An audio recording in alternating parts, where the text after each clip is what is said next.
Hello and welcome to the Third Sector podcast. I'm Dami Adewale. And I'm Andy Ricketts. Each week we bring you half an hour of discussion and debate about the important goings-on in the charity world. This week we'll be learning about lived experience in the voluntary sector and what changes are needed for the charity world to become more inclusive. And later in Charity Changed My Life, we'll hear how the work of Zoe's Place Baby Hospice in Liverpool has changed one family's life for the better. But going straight into this week's main discussion, the Refugee Council recently published some research into career pathways for refugees and the barriers they come up against in finding their niche in the UK job market. The charity is about to embark on a pilot programme that will test out some possible solutions. And we're delighted to have with us in the studio two members of the team who worked on the study and who are taking the project forward. First up is Abi Long, Executive Team Manager at the Refugee Council and co-author of the study. Hello, Abi. Hi.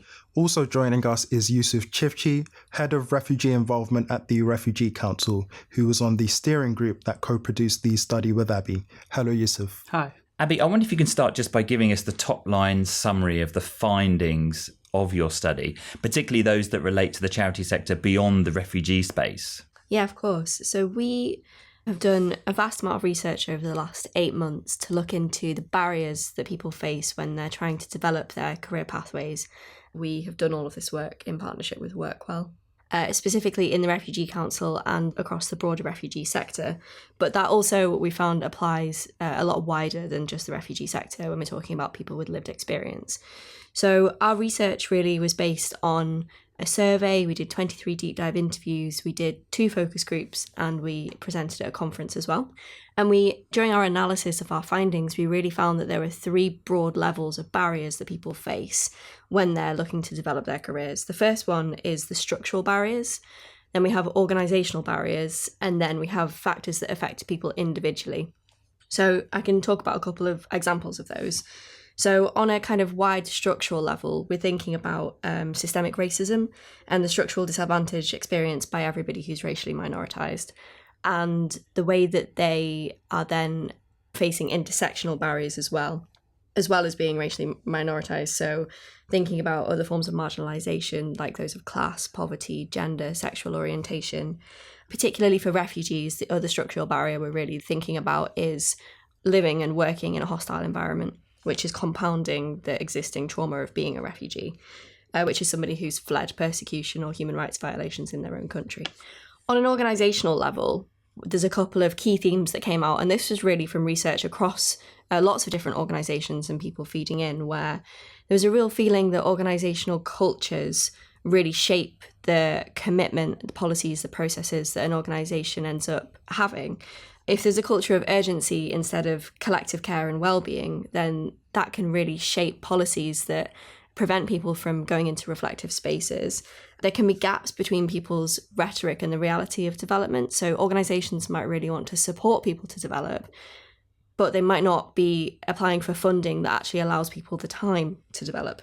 What really came out of the research was the importance of high-quality line management, where if you don't have somebody supporting you and helping you to develop your confidence, understanding your opportunities, then you're really unlikely to know what the next step can be. And things like non-inclusive policies and practices around recruitment came up a lot as well. On an individual level, there was a lot of things that came up for people here, and it really shows the nuances of being a refugee from anywhere in the world in this country. But some of the key themes that came out were alienation and loneliness, anguish of missing home and not being able to support family and friends that are still at home, the struggle of navigating unfamiliar systems, using English as a second or third language, not knowing how to kind of operate in a British workplace culture. And there's a real desire for people as well to have stability and financial security, understandably, but that might mean that you stay in the safe space of the job that you know rather than applying for one that you don't know much about. So they're just some examples of the barriers that we've really kind of found through the research. Great. And Yusuf, you speak as a person with lived experience of being a refugee. Could you tell us a bit about your story in terms of how long you've been in the UK, where you've come from and so on? Of course, yes. I came to UK as a student initially, and then I had to seek asylum while I'm here. So my experience of being an asylum seeker and a refugee is quite is different than many other people who had to go through the channel in a small boat or at the back of a lorry, really. But the process of seeking asylum is not an easy one. So I know a lot of people who are struggling a lot. I spent waiting 2 years for my asylum decision, but I know a lot of people are waiting much longer time.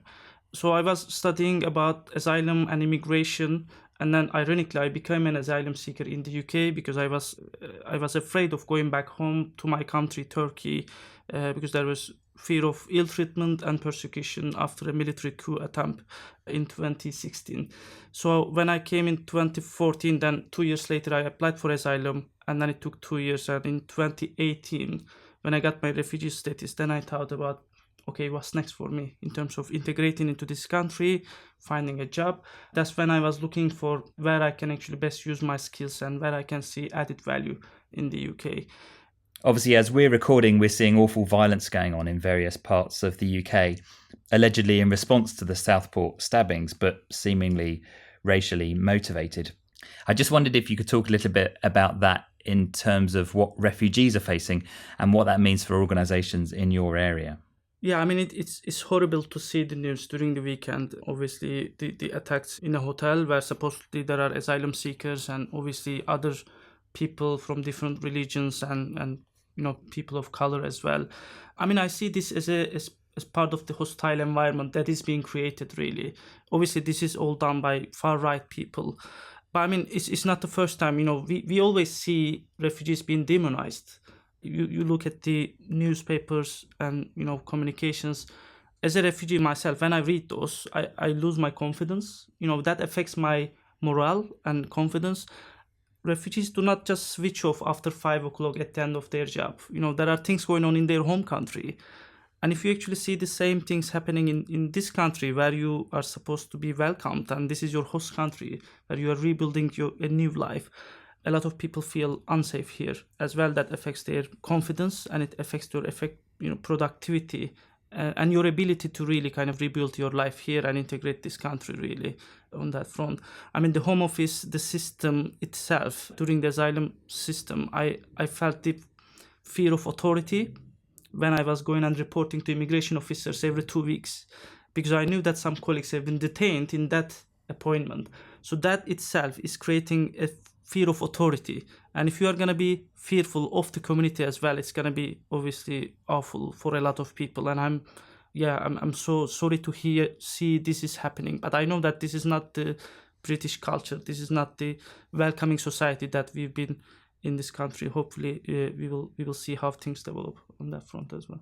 Then going back to the subject of employment, could you tell us about your experience of finding jobs in the UK voluntary sector as a person with lived experience of being a refugee? Initially, obviously, it's all about financial stability and security. So I did a lot of work. I wasn't in the voluntary sector in the beginning. I work in the library, I work in the cleaning, even I actually work in different jobs that are related to military, in UK military as well. But I always wanted to kind of use my skills and knowledge about immigration and asylum policy. So I was applying for voluntary sector jobs, and that's when I actually saw the difficulty actually getting a job when you don't have a lot of experience here. You have experience at home country, but that doesn't often count, unfortunately, here. So I started volunteering at the same time studying and also working part-time. It was quite exhausting process for me, and also faced lots of discrimination when it comes to employment as well. Even showing your right to work is quite a hurdle at the moment. I mean, it is a bit simpler now, but in the past, like, I got reduced my work hours just because my employer didn't know about how to prove my right to work, and they said to me that we need to check with this Home Office, and it ended up that actually I worked less hours with that company as well. That was not a voluntary sector organization, but that is very valid concern about showing right to work. At the moment, for example, showing your right to work can be quite simpler, but now Home Office is changing the way to actually show that going to a digital service. So we are still quite not sure actually what we will be facing in terms of right to work and employment in the UK. My experience in the voluntary sector was very exciting for me, because that's when I felt like I found my true calling. I wanted to help people, I wanted to be meaningful and use my lived experience as well. In the beginning, I wasn't able to find a lot of jobs, really. I always get rejections from voluntary sector. But I was trying to understand what's the reason, and I was seeking feedback when they offered feedback. And oftentimes it's when you get to the interview stage, then you are offered the feedback, but not at the earlier stages. And through applying and learning, I actually understand how I should actually present my skills in the job applications. And I saw, for example, some charities looking for people with lived experience, so encouraging people with lived experience to apply. And then I actually focused on those charities because I understood that my lived experience is valuable in that charity, so maybe I can apply for those jobs. And that's how I actually got my first job, which was all about participation and co-production in the charity sector, and I learned a lot about that. The other challenges I've seen in the voluntary sector was a lot about how to step into the managerial roles. In the front line, you still have that financial stability in your mind. You don't have a lot of time to actually focus on your leadership skills on that front. And things in your home country may be still going on. So I wasn't able to focus a lot, really. Like, how do I improve my career, go to the next stage, maybe become a manager, really. Especially if you're in a small charity, there's less funding and less opportunities for you to grow. But one of the biggest enablers in my journey here was actually I had really good line managers who provide quality supervision, always looking for opportunities for me. So I got promoted to a managerial position because of what I am doing in my role, really, on that. But I still lacked line management responsibilities and skills, for example. And when I apply for jobs, I was rejected because I didn't have line management responsibilities. And if you're working again in a small charity, you won't get that opportunity a lot. The other advantage I had was a leadership development program. It was done by Clore Social Leadership and funded by Migration Exchange and some other funders, which was a very comprehensive leadership development training.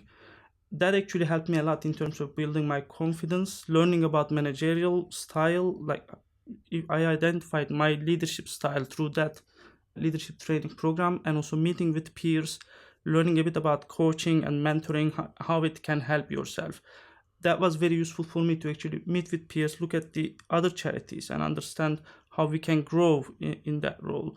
And that helped me again to get into a managerial position where I'm actually at the moment pursuing my career. So I wanted to move on to the cross-cutting nature of barriers and solutions for people with different types of lived experience. So in terms of that, how's the situation for refugees comparable to people living with a disability or experiencing homelessness, for example? It's a great question. And I think it's really important to say that these lived experiences are intersectional. So there are refugees who have a disability or who have experienced homelessness. And I think that holding the complexity of those intersections is really at the key of this work. And it's something that we have been grappling with throughout the research because it's complicated. So we really looked at barriers and really good solutions from different charities and different sectors to really help us. So we actually did quite a lot of deep diving into the mental health sector, homelessness and disability sectors. And we found a huge amount of overlap. So a good example for the homelessness sector, in 2021, the NHS did a pilot programme kind of similar to what we're trying to do here around facilitating homeless people to access employment in healthcare support. And the barriers that they found in their pilot were around the capacity of participants to provide basic information for pre-employment checks. So like Yusuf was referring to, if you don't have UK-based experience, it's not accepted even if you've worked somewhere else. If you don't have a fixed UK address, references are a real problem for a lot of people, homeless people, people with refugee experience, and experience of mental ill health and trauma, and the impact of that in being able to join in an employment programme can't be kind of underestimated. There's been quite a lot of studies done on disability as well, and Scope actually did a really useful report on it's actually about employee retention and why disabled people leave the workplace, but the barriers again really similar. So things like discrimination, bias in the workplace, lack of understanding from line managers, feelings of alienation in the workplace, and then limited training and development opportunities. And a really key one is lack of role models. And we really see that across the refugee sector and in the disability sector as well. And Abi, how does the situation for people with lived experience in the charity sector differ to other sectors, do you think? It's a great question. I think that we have a lot more people with lived experience coming into the voluntary sector. I think for lots of reasons, partially, like Yusuf said, because it feels like a more welcoming space where we're openly advertising roles. I think also because we see a lot of people who come through a client to volunteer to employee pathway. I think it's different in the corporate sector. We found that people had lived experience of being minoritized differently. So we looked at people who had a different sexual orientation than being hetero or cis, and their experience of barriers in the workplace, and that was kind of the overlap.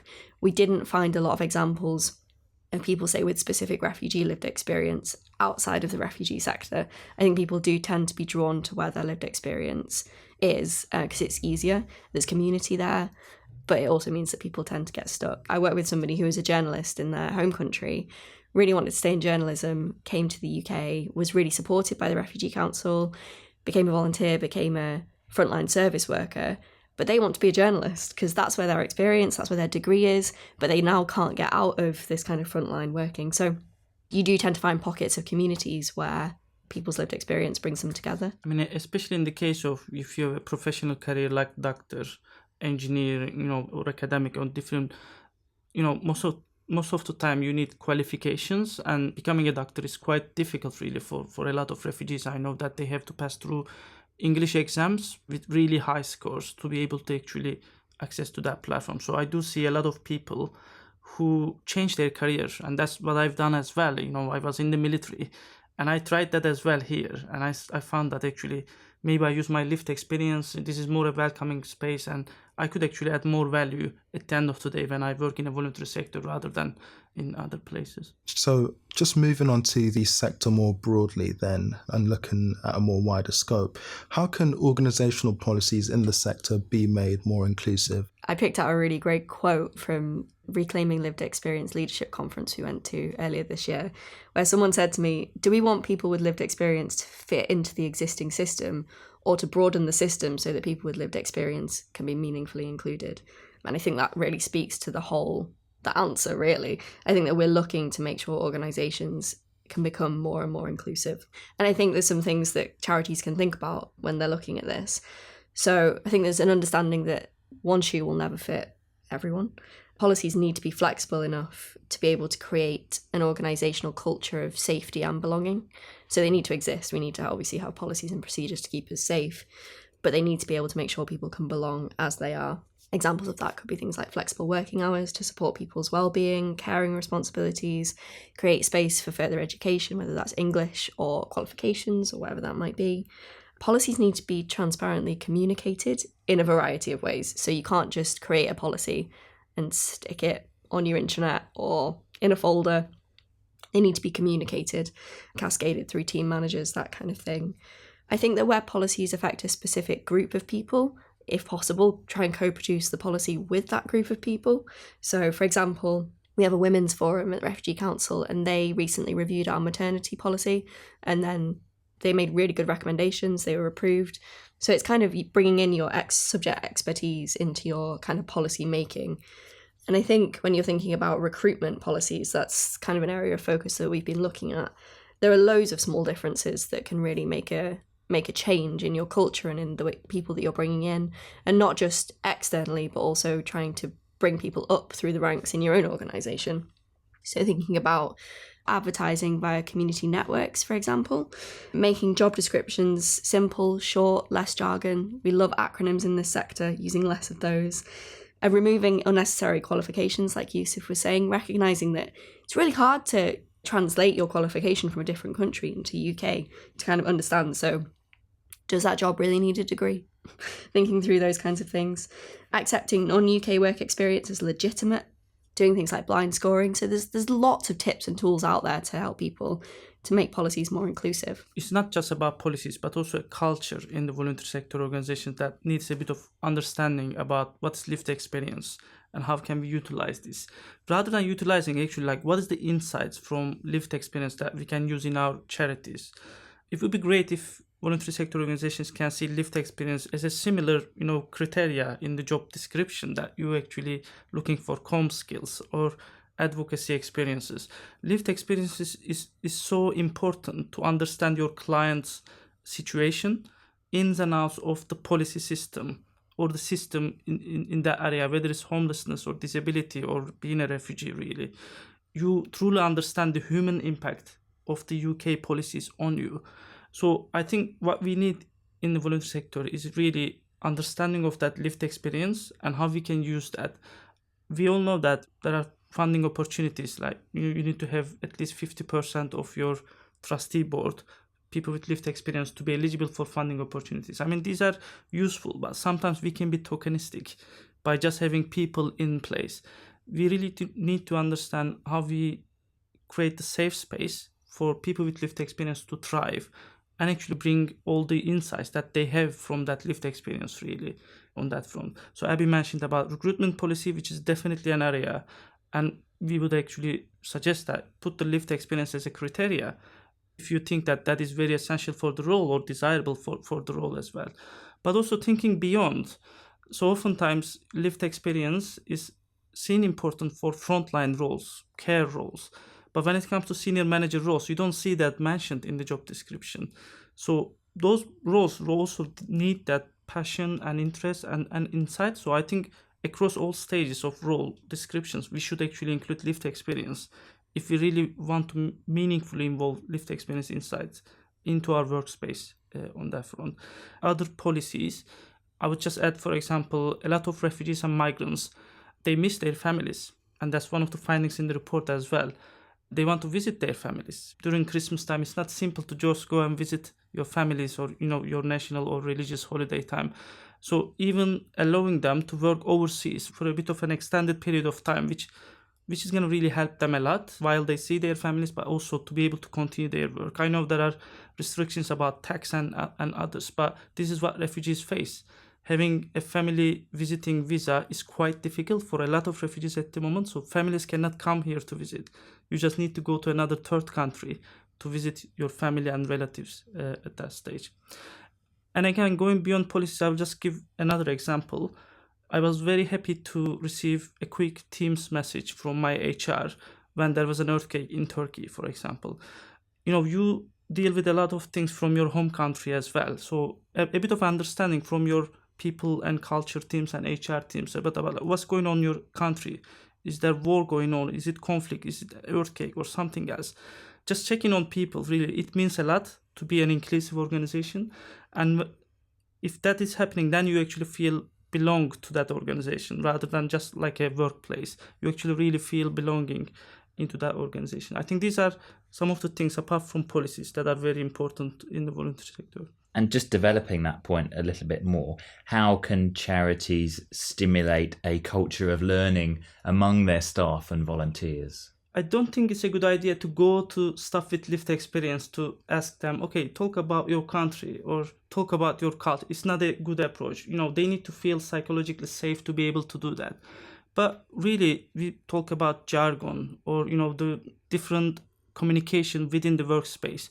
So just one example, after Christmas, I've experienced this question was asked, okay, what was your favorite Christmas meal?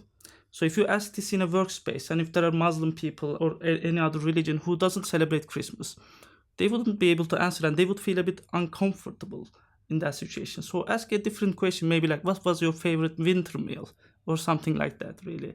So I think it's a bit about culture of learning, about welcoming and celebrating other cultures, especially if you have staff members and you know that they are from Jewish community, for example. What are the religious holidays? Just putting some communications, celebrating, welcoming that, or any other religion or other kind of important community cultural aspects of people. I think it's just really embracing the diversity in your organization is the way to further understand how you can welcome people. I would add to that, I think there's something we've really found in the research, in what people have shared in their findings, that there is an uncomfortability for people, managers especially, to know how to talk about more difficult topics like racism or bias or those kind of gnarlier subjects where we feel uncomfortable. And I think that it's around creating space, safe spaces, brave spaces, just to be able to reflect on it as a starting point. It doesn't have to be anything major or kind of technical. I think there's a lot of maybe fear or shyness around it. And I think that there is also that side of it. There's the kind of welcoming and the inclusivity. And then there's the reflection that if we create more spaces where people are allowed to say, you know what, I don't actually know how to talk about this, kind of reflect on that with somebody, put in good supervision, put in clear leadership around this, I think that really helps too. And picking up something that you said earlier about leadership roles in charities, can you talk a little bit about the toolkit that you've developed to help charities improve their recruitment processes? When I was aspiring to be a manager, I mentioned a bit about that leadership development program. That was really eye-opening for me because I get to learn a lot about my peers in other charities and learning about their approaches, their policies in my area of expertise really. And that's when I actually picked up some problems and what are the problems in the sector actually, how can we collaborate on those problems? And one of them was actually really rigid recruitment policies. And we did a challenge project as part of that leadership. So it was really myself and other colleagues with lived experience. And we turned that challenge project into an organization called Experts by Experience Employment Initiative. It's a very small charity just focusing on the recruitment area. So through our initial research and also kind of initial services that we support refugees in their job applications to charities, we found out that actually there are some simple barriers that we can address. So voluntary sector organizations doesn't need a lot of funding to just address them. It's really simple things and things that we mentioned already, putting an information chat before the deadline so people can understand a bit about the role, providing application support to them, how to write application. A lot of refugees don't know about the employment culture here. It took a lot of years for me to understand really how do I explain my skills in a job advertisement role as well. Interviews are a huge anxiety factor for a lot of people. Sending interview questions in advance will help them. Or having someone with lived experience in the interview panel, that made a lot of difference for me to see actually someone, refugee, sitting at the other side asking questions. These are the really important factors we've seen that actually you can do in a simple manner, but actually you will make a huge difference in terms of your recruitment process, and it's going to help a lot of people to feel more confident to share their experience as well. So that's why we created that toolkit. It's kind of like a briefing that we say that equitable recruitment is an important step for lived experience leadership. If we actually start with recruitment, that is a very useful step to continue on other aspects as well. A lot of bigger charities will probably have structures in place to kind of help with these issues. But for smaller charities, what resources are available for them who are seeking to be more inclusive? I would say there is not a lot really of support. I mean, as someone who is leading a small charity at the moment, most of the available resources and toolkits are about like governance and, good governance, how to apply for fundraising. But if you look at the sector, there is lots of toolkits about recruitment. I could just count 5 of them in my mind. Some of them like for the corporate sector and others as well. But there is knowledge available actually. There is knowledge from maybe big organizations, from other organizations. Knowledge and models are available. It's sometimes difficult to implement that in smaller charities. But I know, for example, for smaller charities, Roots HR provides HR templates. Cranfield Charitable Trust provides like pro bono advice and suggestions around that. Getting on Board provides idea about like how to diversify your board. I know lots of like Sheila McKinney Foundation provides training about how to embed lived experience in your advocacy and campaigning. Sound Delivery Media talks a lot about how to work with people with lived experience in media and other platforms. So there are actually lots of training resources available, but when it comes to implementing things, small charities needs a bit of further support in terms of really like resource. Looking at your recruitment system you need some support for that. So that's why Experts by Experience Employment Initiative, the toolkit we've created was quite like for small charities.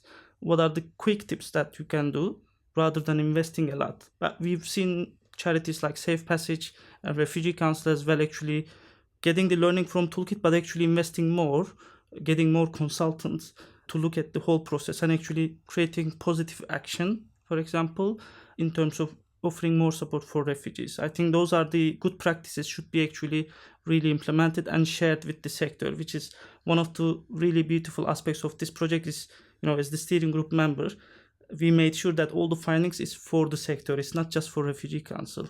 So it's really about sharing and creating a community of practice about how can we be more inclusive in the sector. Yeah, I Absolutely echo all of that. I think one of the great things that we've been able to do with the pilot, which I'm sure we'll come to talk about, is that we want to make sure, so one of our kind of initiatives is to create a roadmap, a signposting platform, something that really points people with a click of a button as to where they can find all of these tools. Because what we found is we've been researching for 8 months and we keep finding new things, but you have to dig a little bit. So we want to kind of create a one-stop shop for people from all over the voluntary sector that they can come and go, I really need an inclusive recruitment policy. Where can I find a template?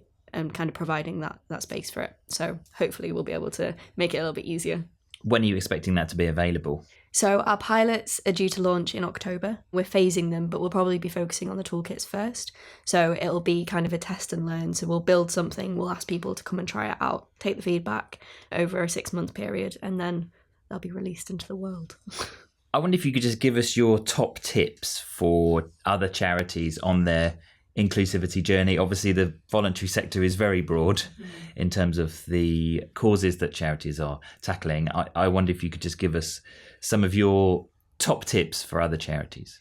Yeah, I think that really follows on, to be honest. I think my first top tip is, from what I've learned so far, don't try and reinvent the wheel. Like, if you think it's going to be good, somebody's probably already thought about it being good and have probably tried something. So do research first.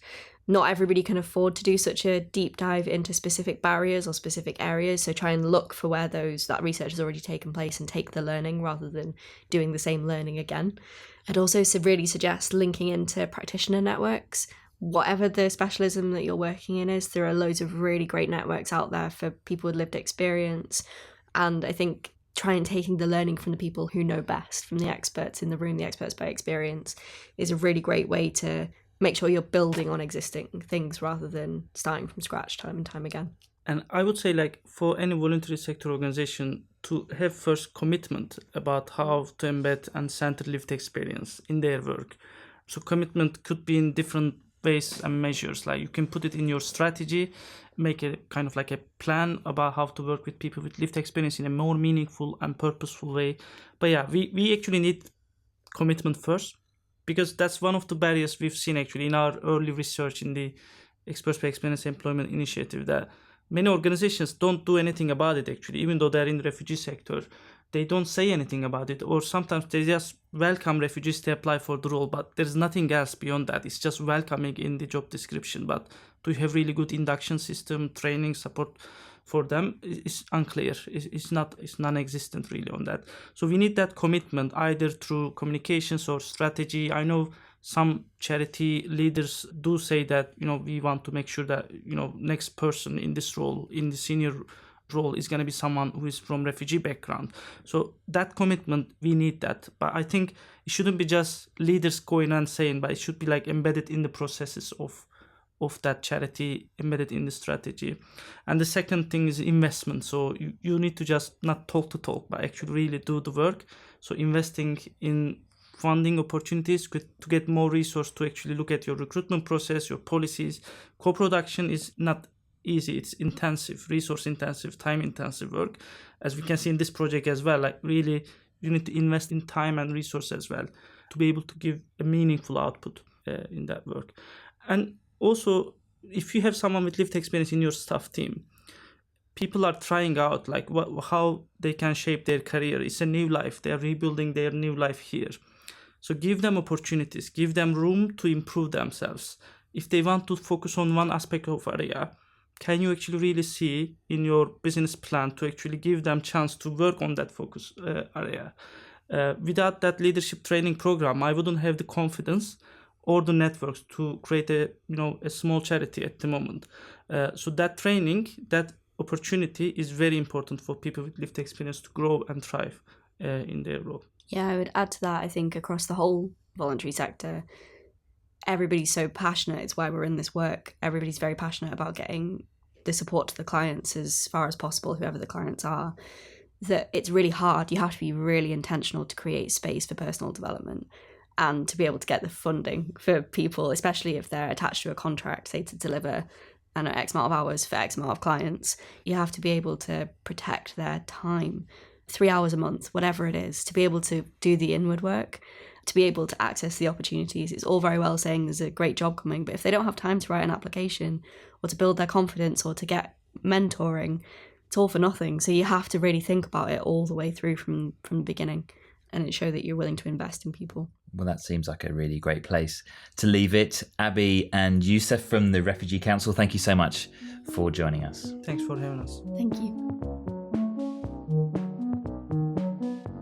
Now we move on to Charity Changed My Life, in which we bring you the stories of people whose lives have been transformed for the better thanks to the work of charities. And this week we're hearing from Stephanie, who along with her family received support from Zoe's Place Baby Hospice in Liverpool at a very challenging time. My daughter Robyn, who's 2, attends Zoe's Place. When I was pregnant, I went for a 16-week gender reveal scan, and the lady there picked up that there was a protrusion on her spine. She had myelomyelangioceal, where it's the spine grows on the outside of the back. So she's a little warrior. She had like 2 big operations in the first week of her life.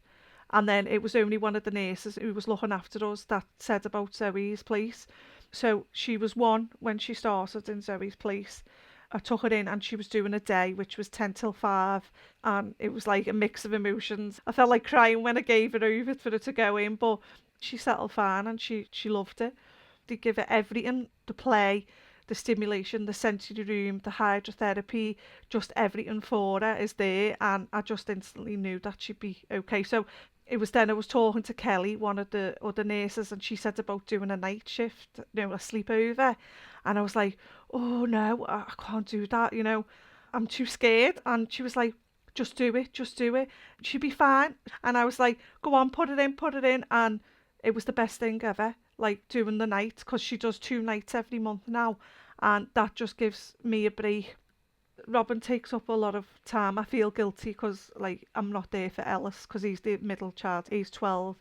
I know that she's safe, and then I can focus on Ellis, and we'll take him out for a pizza, or we'll go bowling, or just get a chippy tea and watch Netflix with him.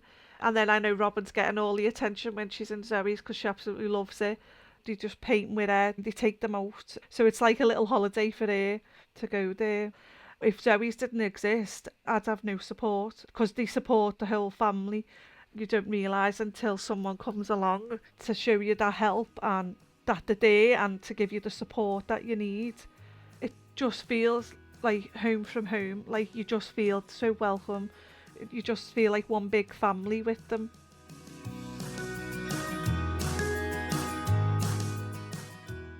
That was Stephanie explaining how Zoe's Place Baby Hospice in Liverpool supported her and her family. And if you'd like your organisation to be featured in Charity Changed My Life, we'd love to hear from you. All it takes is a short voice message from someone who has benefited from your services. You can find details of how to get in touch in the show notes to this episode. And that's it for this week. We'll be back next time to talk about the power of open data, its value to charities, and how to make effective use of it.